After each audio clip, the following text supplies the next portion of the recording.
par notre système capitaliste. Nous avons affamé des milliards d'individus. Et si nous vivons comme nous vivons, c'est parce que eux, on leur a enlevé le droit d'avoir une certaine dignité. Ne l'oublions pas. Maintenant que nous arrivons à la fin du capitalisme, n'oublions pas ça. Il faut partager maintenant parce que la Terre est unique et qu'elle ne peut plus nous donner plus qu'elle nous a donné jusqu'à présent. Et malheureusement, nous, occidentaux, nous sommes extrêmement orgueilleux. Nous voulons imposer nos fameuses valeurs à la planète entière. Nous voulons imposer notre mode de vie à la planète entière. Nous sommes persuadés de détenir la vérité. Nous sommes persuadés de détenir la science infuse.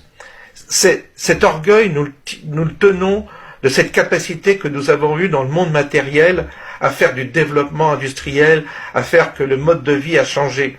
Ça nous a rendus orgueilleux. Mais certes, l'occidental avait des qualités, mais ces qualités, il aurait dû les exploiter pour le bien-être de l'humanité et pas pour son malheur, comme il l'a fait, c'est-à-dire développer un système de vie hyper égoïste en tirant profit des autres pays pour s'offrir, lui, un mode de vie confortable et agréable, mais aux dépens des autres peuples. C'est cela que je reproche à l'homme occidental.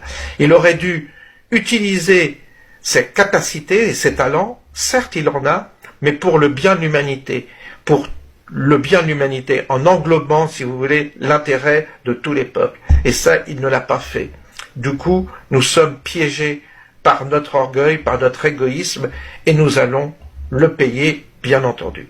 Bon, soyons sérieux. Je crois qu'il est temps de faire preuve d'un peu de dignité et de reconnaître notre échec civilisationnel.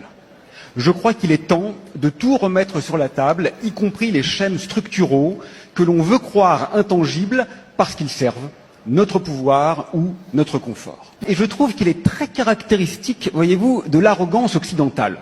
Je crois que nous n'avons pas tous ici bien compris que nous ne sommes pas la solution. Nous sommes le problème.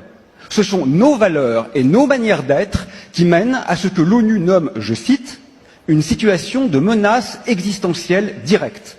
Et nous en sommes encore à pérorer sur notre exemplarité. Quelle suffisance! Alors que faire? Merci. Je ne m'attendais pas à être applaudi ici, c'est une bonne surprise. Je crois qu'il faut être un peu conséquent. Nous ne sommes déjà plus dans une crainte quant à l'avenir. Nous sommes dans un constat quant au passé. Nous avons d'ores et déjà éradiqué plus de la moitié des arbres, des insectes, des poissons d'eau douce, des mammifères sauvages. Nous laissons d'ores et déjà 700 000 êtres humains mourir chaque année de la pollution en Europe. Si même face à cette évidence, nous ne voyons pas la nécessité d'une refonte axiologique et ontologique drastique, c'est que nous faisons preuve d'une cécité que nos descendants, s'ils survivent, auront, croyez-moi, du mal à pardonner.